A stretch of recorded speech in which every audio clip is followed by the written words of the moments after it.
Basi nataka nichukue nafasi hii niweze kuwakaribisha nyote kwa ajili ya ujumbe wa siku ya leo, ili Mungu aweze kutubariki na Mungu aweze kutuonekania na zaidi yote tuweze kuinuliwa kwa njia ambayo Mungu anatuwezesha. Kwa majina ni mchungaji Rod Shadrack, ni kuhudumu na kanisa la United Pentecostal Evangelistic Crusade ambaye ni UPEC, ikitoka sehemu za Keses, ambaye na hudumu kwa kanisa ambaye ni Atuluet na Chebarus. Nashukuru Mungu sana kwa nafasi ambayo amenipa niweze kuwa mahali hapa niweze kusemezana pamoja na nyinyi. Nataka tuombe tunapoenda kusoma neno la Mungu ama tunapoenda kusikia neno la Mungu. Nataka tuamini kwa maombi. Mfalme mtakatifu Jehova wa mbinguni, ni asante kwa kibali Jehova. Asante kwa kuniruhusu Jehova niweze kuweza kwa mahali hapa, ili Bwana niweze kusemezana na wapendwa wako Bwana. Na naamini kwamba Jehova unaenda kunitumia kwa njia pekee, na watu wako Bwana wanaenda kubarikiwa na kuinuliwa. Uachaze na Roho Mtakatifu wape kibali Jehova. Katika hii sehemu ambayo Bwana tunaenda kuchukua nafasi hii, wacha Bwana ukasemezana pamoja na watu wako. Na nitakapoona Bwana umetenda mema kwa ajili ya watu wako, Jehova nitakushukuru na kuinua jina lako. Naamini nguvu zako, naamini neno lako ya kwamba iko na uwezo, kuna mamlaka. Tembea Bwana ukitenda, tembea Bwana ukitenda, tembea ukibariki Jehova, na kila jambo linalotendeka Jehova ni kwa utukufu wa jina lako. Kwa jina la Baba, aliye Mwana na Roho Mtakatifu. Amen. Mpendwa msikilizaji, ni kwamba ujumbe ya siku ya leo ni kwamba safari ya wokovu. Katika safari ya wokovu kuna mambo mengi ambayo tunaweza pitia katika safari ya wokovu, lakini nataka tuweze kugawa nanyi katika maandiko matakatifu ili tuweze kujua kwamba katika hii safari ya wokovu ni nini na nini ambayo tunastahili kufanya na ni njia gani ambayo tunastahili kupitia, ili tusije tukaanguke katika njia ama safari ya wokovu, bali ile wokovu ambayo Mungu ametupa tuweze kuwa pamoja na hilo mpaka siku ambayo Mungu atatuwezesha tuweze kutimiza yale Mungu ametupa. Katika hii safari ya wokovu nataka mgeuke nami katika kitabu cha Kutoka mlango wa 15 mstari ni wa 23. Nataka tuzungumzie kwa muda mfupi kuhusu wana wa Israeli walipokuwa kwa kisafiri. Licha walikuwa wanapitia changamoto mbalimbali, lakini hiyo inatuonyesha kwamba safari ya wokovu ni safari aina gani. Neno la Mungu limetuambia kwamba walipofika mahali palipoitwa Mara, hawakupata kunywa yale maji ya Mara kwa kuwa yalikuwa machungu. Kwa ajili ya hayo jina lake likaitwa Mara. Ndipo watu wakanungunikia Musa wakisema, tunywe nini? Naye akamlilia Bwana.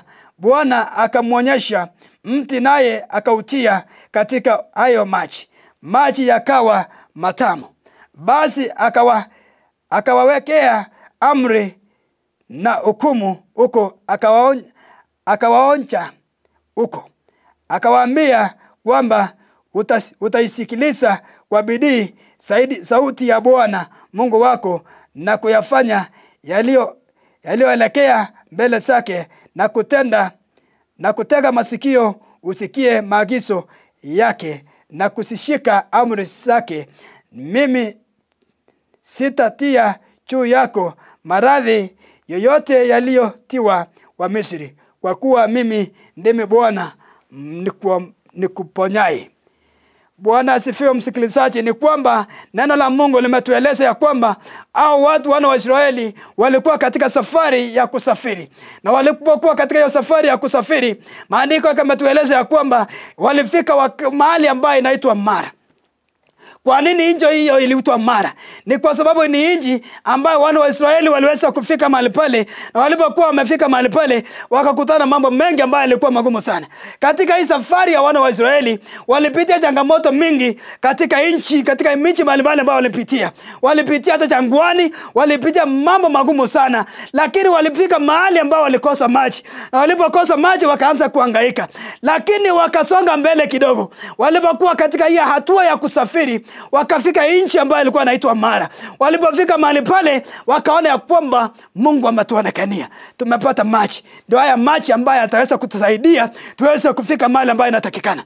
Na walipoona maji wakakimbia wakatafuta vile watakunywa maji.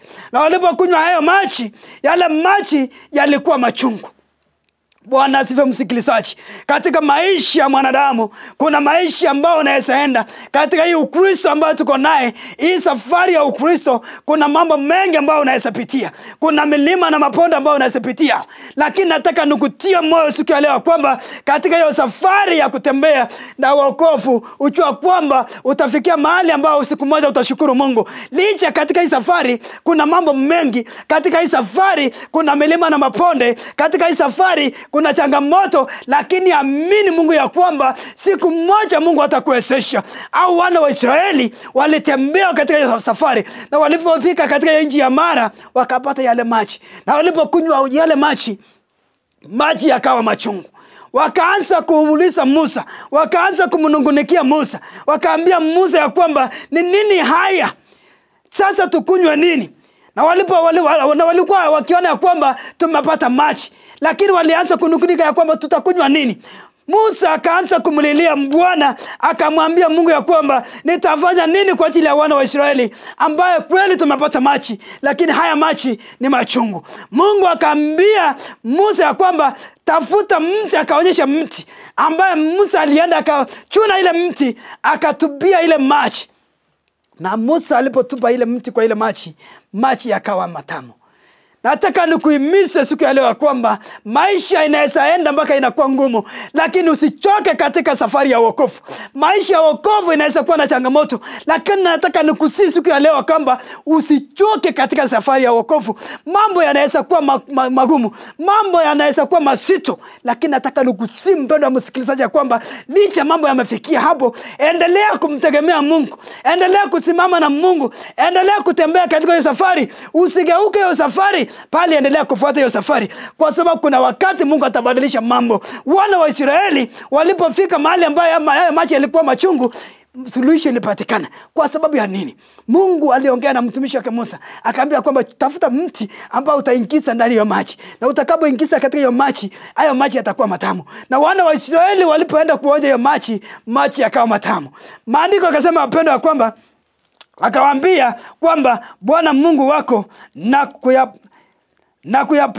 kuyafanya yaliyokuelekea mbele yake, na kutenda masikioni usikie maagizo yake, na kushika amri zake. Jambo kubwa ni kwamba sikia maagizo ya Mungu. Maandiko matakatifu inatuelekeza sawa ya kwamba tembea katika njia ya Mungu. Yaani unaposikiliza maagizo ya Mungu na kufuata njia zake na kutii amri zake, licha mambo yatakuwa magumu. Mpendwa msikilizaji, ninakuhimiza, ninakupa moyo ya kwamba hautafika mahali ambao utahangaika, hautafika mahali ambao utateseka unapotembea katika njia za Mungu, unapotii mashauri za Mungu, tii sheria za Mungu. Na unapotii sheria za Mungu, bila shaka utafika mahali ambao utashukuru Mungu. Kwa sababu wana wa Israeli licha walipitia changamoto, licha walilia, licha walinungunikia Musa, lakini ilifika wakati ambao walishukuru Mungu. Kwa nini? Maji iligeushwa ikawa maji matamu tena. Kwa hivyo hiyo maisha ambao unapitia, usione ya kwamba umefika mwisho, usione ya kwamba umeteseka. Amini Mungu ya kwamba Mungu anaweza. Unapoamini Mungu ya kwamba Mungu anaweza, Mungu anatenda, Mungu anaenda kuonekana. Hii safari ya wokovu usichoke. Watu wengine wanaenda mpaka wanachoka. Hata wana wa Israeli wengine walienda mpaka wakachoka. Wengine walienda mpaka wakageuka sheria za Mungu. Wengine walienda mpaka wakaabudu mambo zingine. Lakini wenye walisimama katika hii safari waliweza kufika mahali nchi ya ahadi. Wacha nikuhimize mpendwa ya kwamba katika hii safari ya ahadi, katika hii safari ya wokovu, Mungu amekuahidia ya kwamba baada ya hapa kuna mahali ambao utafika. Nataka nikusia kwamba unaposafiri kwenda mahali fulani, kabla hujafika mahali pale, usinungunike katika safari. Amini ya kwamba utakapofika mahali pale, enda ona matokeo mahali pale. Na utakapoona matokeo, labda unaweza kusema ya kwamba ni nini ambayo iko mahali hapa. Lakini unapokuwa katika njia, unapokuwa katika safari, endelea kuamini katika hiyo safari ya kwamba ya mahali naelekea ni mahali ambayo ni pazuri. Hii safari ya wokovu kuna mambo mengi, kuna changamoto. Maandiko yamesema kwamba utakapoamini Kristo, Utakapoamini kumtumikia Mungu, ujua kwamba umetangaza vita na shetani. Na usiogope hayo. Licha umetangaza vita na shetani, amini ya kwamba mshindi ni Yesu Kristo. Ukisoma katika kitabu cha Wafilipi, ya maandiko yanasema kwamba ninayaweza mambo yote kwa yule ambaye ananitia nguvu. Kwa hivyo katika hii safari ya wokovu, amini tu Mungu. Na uamini ya kwamba Mungu atakuwezesha. Mungu atakuelekeza. Usichoke katika hii safari. Kuna mambo mengi, kuna mapito mengi, lakini licha hayo mapito, amini Mungu ya kwamba anaweza. Jambo kubwa ni kwamba mpendwa, tafuta Mungu, usitafute dhambi. Tafuta Mungu. Katika hii safari, tafuta Mungu. Na unapotafuta Mungu, maisha yatakuwa sawa sawa. Maisha yatakuwa na ushindi. Tena neno likatuambia kwamba katika hii safari ya wokovu, usiogope mwanadamu, ogopa Mungu. Na unapoogopa Mungu, unajua kwamba unaepukana na dhambi kwa sababu unamwogopa Mungu. Usiogope mwanadamu, lakini ogopa Mungu. Usione ya kwamba mtu fulani ananioni, lakini jua ya kwamba Mungu anakuona na uepukane na dhambi. Ili Mungu aweze kukuwezesha na Mungu aweze kukuelekeza. Tena neno lingine nimesema ya kwamba usipende ulimwengu, mpende Mungu. Na unapompenda Mungu, kila jambo itakuwa sawa sawa. Kwa hiyo nafasi, mpendwa msikilizaji, ni kwamba tunapoamini kuna ukombozi tunapoamini.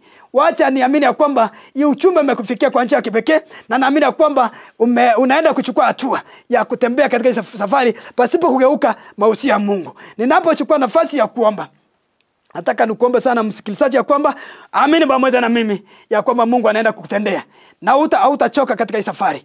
Hii ni ushindi ya Mungu ambaye amekupa, ili baada ya kushinda Mungu utashukuru na utasema ya kwamba Mungu ameniwezesha.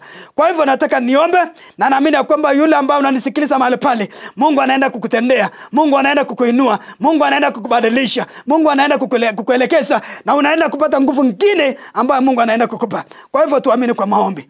Mfalme mtakatifu, Baba yetu wa mbinguni, ni asante Jehova kwa ajili ya nafasi hii ambayo umenipa Jehova niweze kusema na wasikilizaji hawa Bwana. Uwabariki, wainue Jehova, uwatie nguvu Bwana katika hii safari ya wokovu. Bwana, wasichoke Bwana. Tunajua kwamba kuna milima na maponde, kuna mapito mbalimbali. Licha Bwana kuna haya yote Bwana, tuendelee kusimama kwa neno lako na tusonge mbele Jehova, tukiamini ya kwamba pale mbele kuna ushindi, kuna mafanikio na kuna mambo mazuri. Asante mwaminifu, ni kwa sababu unatosha na unaweza. Utubariki na utuonekanie. Kwa maana Jehova, naomba yote nikituma utatenda. Kwa jina la Baba, aliye Mwana na Roho Mtakatifu. Asanteni sana, na Mungu aendelee kubariki na kuonekania, ili muendelee katika safari ya wokovu kwa njia ya kipekee, na mtachoka katika hii safari. Mbarikiwe sana.